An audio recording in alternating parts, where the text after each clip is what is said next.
चले जाएंगे। आप अभी जहाँ पे खड़े हो, ये पहले सीहाड़ गांव था। नाथ द्वारा इनके आने से पड़ा। औरंगजेब का जब हमला हुआ, मथुरा वृंदावन गिरिराज जी वहां से ये पलायन करते करते इस गांव में आए। बीच में बहुत सारे गांव पड़े, किसी भी राजा ने इनको शरण नहीं दी, क्योंकि सब औरंगजेब के अधीन हो गए थे। आपने बुक और पुस्तकों में पढ़ा है, मेवाड़ कभी किसी का गुलाम नहीं रहा है। यहाँ आते आते इस गांव में रथ का पहिया मिट्टी में बस गया, ना तो आगे जाए और ना ही पीछे जाए। ये है गंगाबाई, जो श्री कृष्ण से रूबरू बात करती थी। पीछे है ब्रिजवासी, ये है पंडित दामोदर जी, और ये मेवाड़ के राजा राज सिंह। यहाँ से 28 किलोमीटर दूर एकलिंग जी महादेव का मंदिर है। ये महादेव से डायरेक्ट बात करते थे, जैसे गंगाबाई श्री कृष्ण से बात करती थी, वैसे ये डायरेक्ट महादेव से बात करते थे।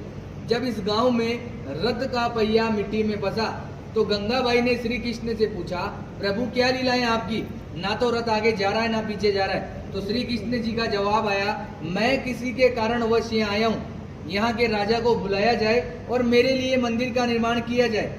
गंगाबाई ने ये बात पंडित दामोदर जी को बताई, और पंडित दामोदर जी ने मेवाड़ के राजा राज सिंह को बुलाया और कहा कि हमारे प्रभु पधारे, क्या इनको शरण मिल सकती है।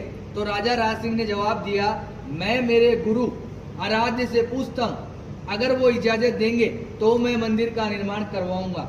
ये महादेव के पास गए और बोला, प्रभु आपके मित्र और सखा पधारे, क्या इनको शरण मिल सकती है।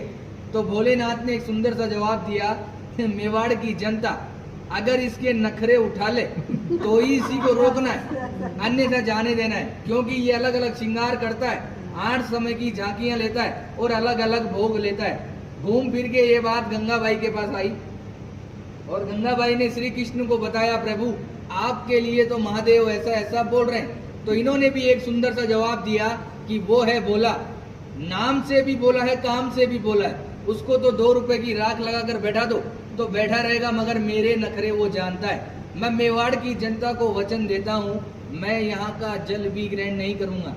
आज भी जल यमुना नदी से आता है, सीधा मंदिर में रखाया जाता है, मंदिर में जो झारी जी भराई जाती है, और उसी जल का जो प्रसाद बनता है वही ठाकुर जी ग्रहण करते हैं। आप लोगों का जो प्रसाद होता है वो बाहर दिखाकर बाहर ही बांट दिया जाता है। कहते हैं किसी के कारणवश ये आए। मीराबाई की कजन सिस्टर अजब कौर बाई साहब, इनके साथ पासे खेलती थी चौपट। श्री कृष्ण को पता थी कि आज मेरे साथ ये पासे क्यों खेल रही है, मगर श्री कृष्ण जी जान चला के हारते गए और अजब कौर बाई साहब को जिताया और बोला कि मांग तुझे क्या चाहिए। तो अजब कौर बाई साहब ने कहा कि आप मेरे मेवाड़ में पधारिए। आज 350 साल हो गए ठाकुर जी को यहाँ विराजते हुए, 150 साल बाद अपन भी जीवित रहे।